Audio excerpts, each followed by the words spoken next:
முன்னாள் அமைச்சர் விமல் வீரவம்சவை உடனடியாக கைது செய்து நீதிமன்றத்திற்கு கொண்டு வாருங்கள். நீதிமன்றத்தின் அதிரடி உத்தரவு. ஓடிச் சென்று சரணடைந்த விமல் வீரவம்ச தமிழர்களுக்கு எதிராகவும் தமிழ் தேசியத்திற்கு எதிராகவும் விடுதலை புலிகளுக்கு எதிராகவும் பல நாட்களாகவே இழிவான செயற்பாடுகளை செய்து வந்த அருண் சித்தார்த்தனின் கட்சி அலுவலகம் தீ வைத்து எரிப்பு.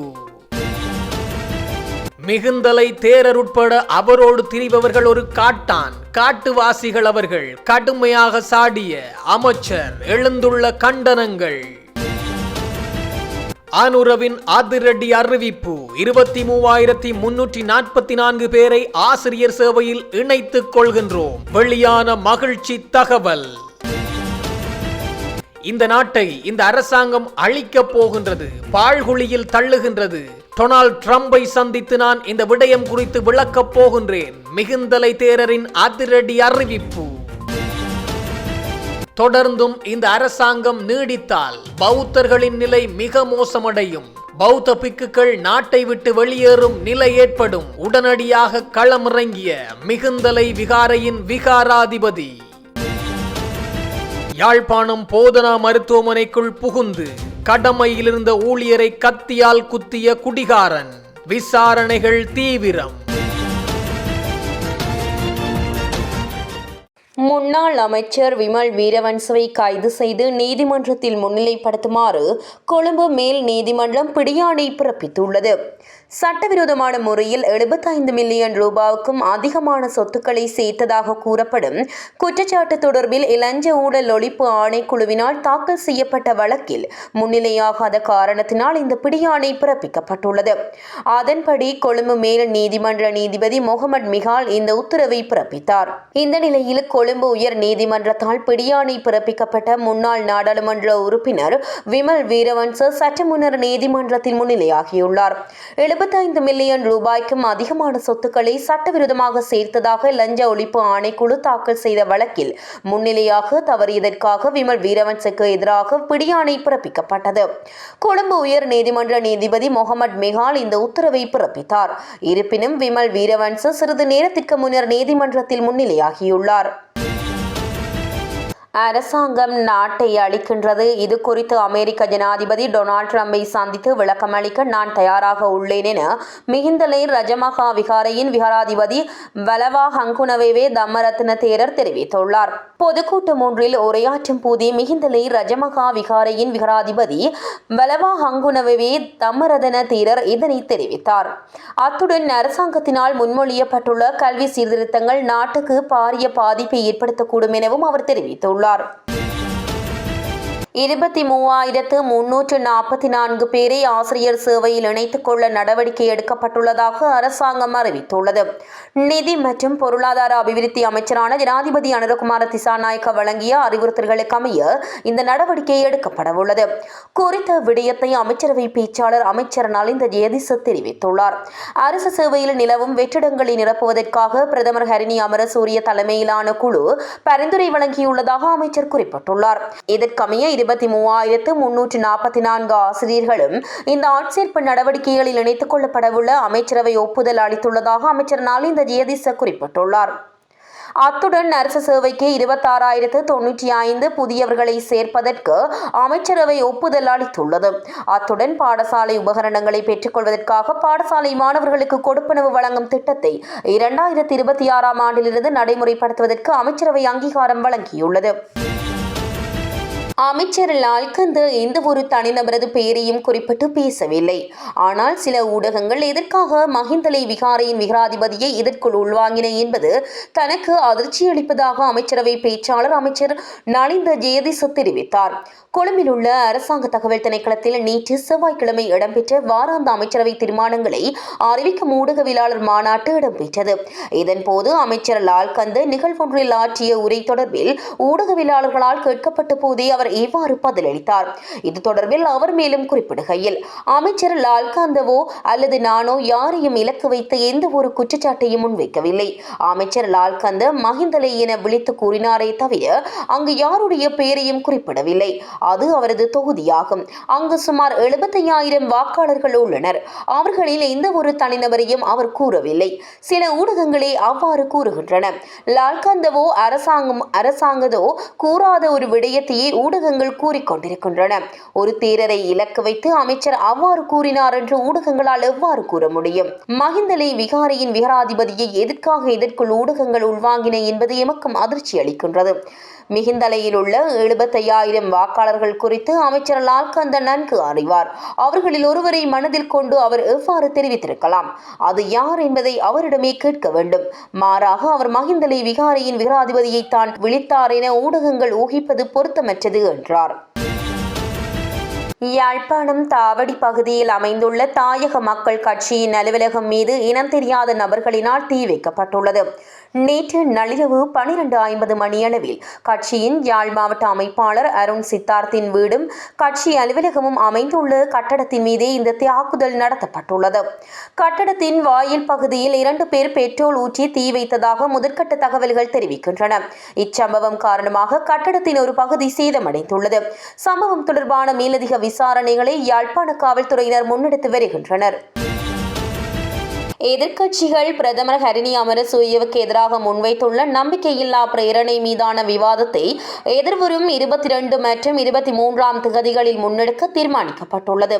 காலம் போதாது என எதிர்க்கட்சிகள் கருதினால் மற்றொரு தினத்தையும் வழங்க அரசாங்கம் தயாராக உள்ளதாக அமைச்சரவை பேச்சாளர் அமைச்சர் நலிந்த ஜெயதிச தெரிவித்தார். நம்பிக்கையில்லா பிரேரணைக்கு எதிராக வாக்களித்து அதனை வெற்றி கொள்வது மாத்திரம் அரசாங்கத்தின் நோக்கமல்ல. விவாதத்தின் போது பல விடயங்களை மக்களுக்கு வெளிப்படுத்துவதற்கான சந்தர்ப்பமாக நாம் இதனை பயன்படுத்திக் கொள்வோம் என்றும் அமைச்சர் நலிந்த ஜெயதிச குறிப்பிட்டார்.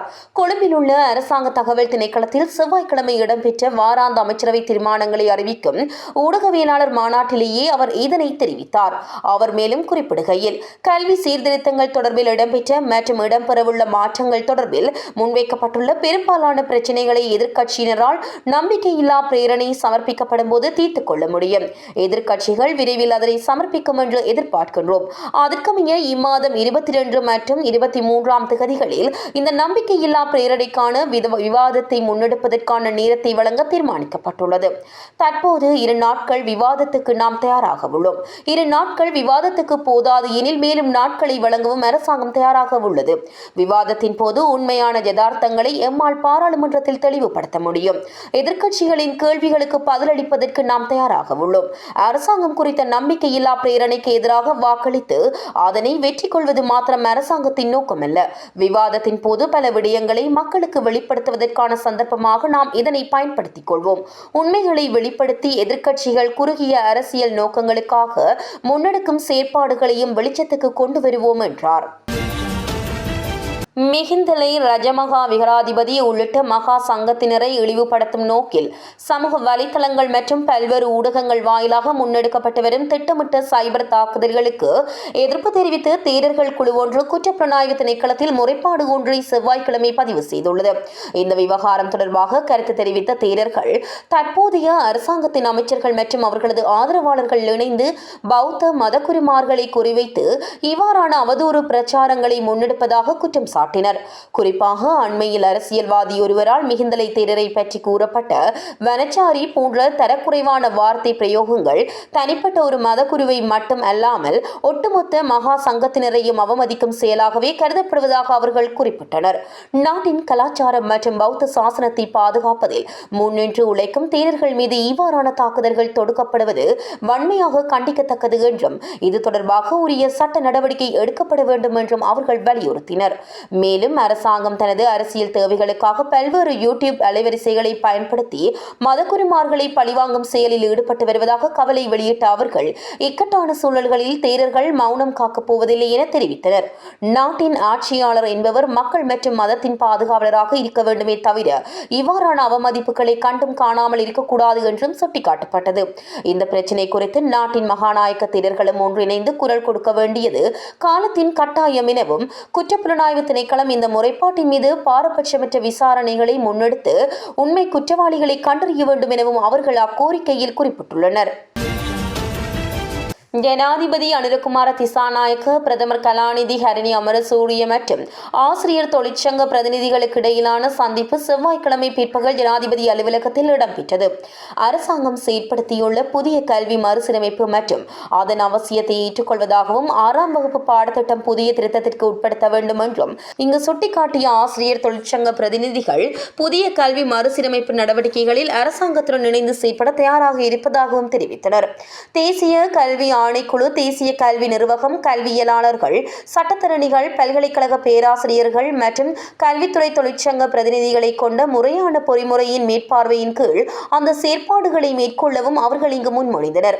கல்வி மறுசீரமைப்புகளை வெற்றிகரமாக்குவதற்கு ஆசிரியர்கள் மற்றும் பெற்றோர்களின் நம்பிக்கையை பெறுவது அத்தியாவசியமானது என்றும் சந்தேகம் அல்லது அவநம்பிக்கையுடன் மாற்றத்தை மேற்கொள்ள முடியாது என்றும் சுட்டிக்காட்டிய ஜனாதிபதி புதிய கல்வி மறுசீரமைப்புகளில் அரசாங்கத்துடன் இணைந்து செயற்படுமாறு ஆசிரியர் தொழிற்சங்க பிரதிநிதிகளுக்கு அழைப்பு விடுத்தார். அரசாங்கம் தொடங்கியுள்ள புதிய கல்வி மறுசீரமைப்பு நடவடிக்கை குறித்து இங்கு ஆசிரியர் தொழிற்சங்க பிரதிநிதிகளுக்கு தெளிவுபடுத்திய ஜனாதிபதி முதலாம் தர மறுசீரமைப்பு செயற்பாடுகளை திட்டமிட்டபடி செயல்படுத்துவதாகவும், ஆனால் மொடியூல்களை தயாரிப்பதில் எழுந்துள்ள சிக்கல்கள், ஆசிரியர் பயிற்சியில் ஏற்படும் தாமதம் மற்றும் தொழில்நுட்ப சிக்கல்களை தவிர்த்து 6ஆம் வகுப்பு பாட மறுசீரமைப்புகளை 2027ஆம் ஆண்டில் தொடங்க எதிர்பார்க்கப்படுவதாகவும் தெரிவித்தார். மறுசீரமைப்புக்கு தேவையான ஸ்மார்ட் போன்கள், தொலைக்காட்சிகள் மற்றும் கணனிகள் போன்ற அடிப்படை வசதிகளை பெற்றோரின் பணத்தில் அன்றி அரசாங்கத்தின் நிதி ஒதுக்கீட்டின் மூலம் வழங்க நடவடிக்கை எடுக்கப்படுவதாகவும் ஜனாதிபதி இங்கு தெரிவித்தார். மேலும் மாகாணங்களுக்கு இடையிலான ஆசிரியர் இடமாற்றங்கள், பதவி உயர்வுகள், ஊதிய ஏற்றத்தாழ்வுகள் மற்றும் அதிபர் சேவையில் நிலவும் சிக்கல்கள் குறித்தும் இங்கு ஜனாதிபதியின் கவனத்திற்கு கொண்டு வரப்பட்டது. இலங்கை பிரிவின ஆசிரியர் சேவை சங்கத்தின் தலைவர் வன வகமுல்லே உதித தேரர், அகில இலங்கை ஐக்கிய ஆசிரியர் சங்கத்தின் தலைவர் வன ஜல்வெல பஞ்சாசேகர தேரர், இலங்கை ஆசிரியர் சங்கத்தின் பிரதான செயலாளர் ஜோசப் ஸ்டாலின், இலங்கை ஆசிரியர் சேவை சங்கத்தின் தலைவர் தம்மிக அழகப்பெரும, கல்வி கூட்டுறவு சங்கத்தின் தலைவர் MGP லால் குமார, அதிபர் சேவை சங்கத்தின் தேசிய அமைப்பாளர் சிசிர ராஜபக்ஷ ஆகியோர் உட்பட பல ஆசிரியர் தொழிற்சங்கங்களை பிரதிநிதித்துவப்படுத்தி பலர் இதில் கலந்து கொண்டனர். தொழில் பிரதி அமைச்சர் மஹிந்த ஜெயசிங்கவும் இந்த நிகழ்வில் கலந்து கொண்டார். யாழ்ப்பாணம் போதனா வைத்தியசாலையில் போதையில் சிகிச்சை பெற வந்தவர் பாதுகாப்பு உத்தியோகஸ்தர்களுடன் முரண்பட்டு கத்தியால் வெட்டிவிட்டு அங்கிருந்து தப்பி சென்றுள்ளார். போதனா வைத்தியசாலைக்கு இன்றைய தினம் அதிகாலை 1:40 மணியளவில் போதையில் இரத்த காயங்களுடன் ஒருவர் சிகிச்சைக்காக அனுமதிக்கப்பட்ட நிலையில் அவர் 24ஆம் இலக்க விடுதியில் தங்க வைத்து சிகிச்சை வழங்கப்பட்டது. அதன்போது தாதிய உத்தியோகஸ்தர்கள் உள்ளிட்டவர்களுடன் முரண்பாடு பொருத்தமற்ற வார்த்தைகளை பேசி விடுதியில் ஏனைய நோயாளர்களுக்கு சிரமங்களை ஏற்படுத்தும் விதமாக நடந்து கொண்டுள்ளார். அதனை அடுத்து பாதுகாப்பு உத்தியோகஸ்தர்களுக்கு அறிவிக்கப்பட்டதை அடுத்து அவர்கள் விடுதிக்கு விரைந்து குறித்த நபரை கட்டுப்படுத்த முயன்ற போது தனது உடைமையில் மறைத்து வைத்திருந்த கத்தியை எடுத்து அச்சுறுத்தியுள்ளார். அதனை அடுத்து அவரை பாதுகாப்பு உத்தியோகஸ்தர்கள் மடக்கி பிடிக்க முற்பட்ட வேளை ஒரு உத்தியோகஸ்தர்களுக்கு கைகளில் காயம் ஏற்பட்ட நிலையில் தாக்குதலை நடாத்தியவர்கள் அங்கிருந்து தப்பியோடியுள்ளார்.